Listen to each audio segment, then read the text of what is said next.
मणिमाजरा कालका गदिदा बोल सच्चे दरबार की जय। जयकारा माता मनसा देवी दा बोल सच्चे दरबार की जय। दुर्गा सप्तशती अध्याय तीसरा, सेनापतियों सहित महिषासुर का वध एवं ध्यान। जगदम्बा के श्री अंगों की क्रांति उदय काल के सहस्त्रों सूर्य के समान है। वे लाल रंग की रेशमी साड़ी पहने हुए हैं। उनके गले में मुंडमाला शोभा पा रही है। दोनों स्तनों पर रक्त चंदन का लेप लगा है। वे अपने कर कमलों के द्वारा जप मालिका विद्या और अभय तथा वर नामक मुद्राएं धारण किए हुए हैं। 3 नोत्रों से सुशोभित मुखार बिंद की बड़ी शोभा हो रही है। उनके मस्तक पर चंद्रमा के साथ ही रत्न में मुकुट बंधा है तथा वे कमल के आसन पर विराजमान है। ऐसी देवी को मैं भक्ति पूर्वक प्रणाम करता हूँ। श्री ऋषि कहते हैं, दैत्यों की सेना को इस प्रकार तहस नहस होते देख महादैत्य सेनापति चक्षुर क्रोध में भरकर अंबिका देवी के साथ युद्ध करने के लिए आगे बढ़ा। वह असुर रणभूमि में देवी के ऊपर इस प्रकार बाणों की वर्षा करने लगा जैसे बादल मेरू गिरु के शिखर पर पिनाकी धार बरसा रहा हो। तब देवी ने अपने वाहनों के द्वारा उसके बाण समूहों को अनायास ही काट कर उसके घोड़ों और सारथियों को भी मार डाला। साथ ही उनके धनुष तथा अत्यंत ऊंची ध्वजा को भी तत्काल काट गिराया। धनुष कट जाने पर उसके अंगों को अपने बाणों से बीन डाला। धनुष रथ घोड़े और सारथी के नष्ट हो जाने पर वह असुर ढाल और तलवार लेकर देवी की ओर दौड़ा। उसने तीखी धार वाली तलवार से सिंह के मस्तक पर चोट करके देवी की भी बाईं भुजा में बड़े वेग से प्रहार किया। राजन, देवी की बाह पर पहुंचते ही वह तलवार टूट गई और फिर तो क्रोध से लाल आंखें करके उस राक्षस को शूल हाथ में ले और देवी और उस महादैत्य ने भगवती भद्रकाली के ऊपर शूल चलाया। वह शूल आकाश से गिरते हुए सूर्यमंडल की भांति अपने तेज से प्रज्वलित हो उठा। उस शूल को अपनी ओर आते देख देवी ने भी शूल का प्रहार किया। उससे राक्षस के शूल के सैकड़ों टुकड़े हो गए। साथ ही वह महदैत्य चिक्षुर की भी धज्जियां उड़ गई। वह प्राणों से हाथ धो बैठा।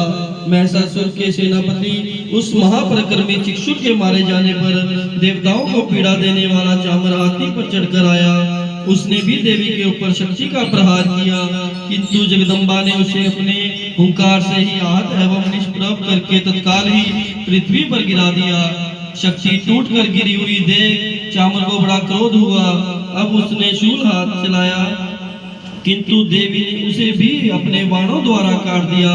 इतने में ही देवी का सिंह उछलकर हाथी के मस्तक पर चढ़ बैठा और उस महादैत्य के साथ खूब जोर लगाकर बाहुयुद्ध करने लगा। वे दोनों लड़ते लड़ते हाथी से पृथ्वी पर आ गए और अत्यंत क्रोध में भरकर एक दूसरे पर बड़े भयंकर प्रहार करते लगे। तदंतर वह सिंह बड़े वेग से आकाश की ओर उछला और उधर से गिरते समय उसने पंजों की मार से चामर का सिर धड़ से अलग कर दिया। इस प्रकार दर्ग भी शिला और वृक्ष आदि की मार खाकर रणभूमि में देवी के हाथ से मारा गया तथा कराल भी दांतों, मुक्कों और थपेड़ों की चोट से धराशायी हो गया।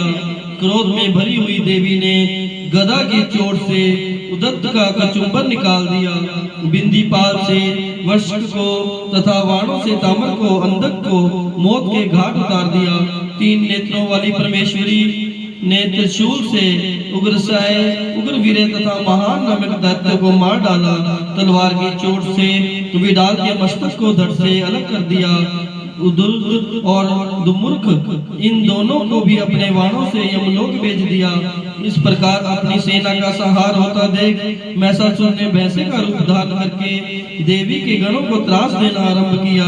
किन्हीं को तूतन की मार से, किन्हीं के ऊपर खुरों का प्रहार करके, किन्हीं को पूंछ से चोट पहुंचाकर, किसी को सिंगों से विदर्भ करके, कुछ गणों को वेग से, किन्हीं को सीनाद से, कुछ को चक्कर देकर, कितनों को निश्वास वायु के झोंकों से धराशायी कर दिया। इस प्रकार गणों की सेना को गिराकर वह असुर महादेवी के सिंह को मारने के लिए झपटा।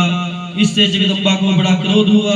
उधर महापराक्रमी महिषासुर ने भी क्रोध में भरकर धरती को खुरों से खरोदने लगा तथा अपने सींगों से ऊंचे ऊंचे पर्वतों को उठाकर फेंकने लगा और गरजने लगा। उससे वेग से चक्कर देने के कारण पृथ्वी शुद्ध होकर फटने लगी। उसकी पूंछ से टकराकर समुद्र सब ओर से धरती को डुबोने लगे। हिलते हुए सींगों के घात से विदीर्ण होकर बादलों के टुकड़े हो गए। इससे स्वाह की प्रचंड वायु के वेग से उड़े हुए सैकड़ों पर्वत आकाश से गिरने लगे।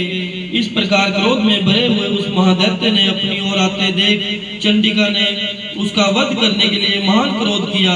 उन्होंने पाश फेंककर उस महान असुर को बांध दिया।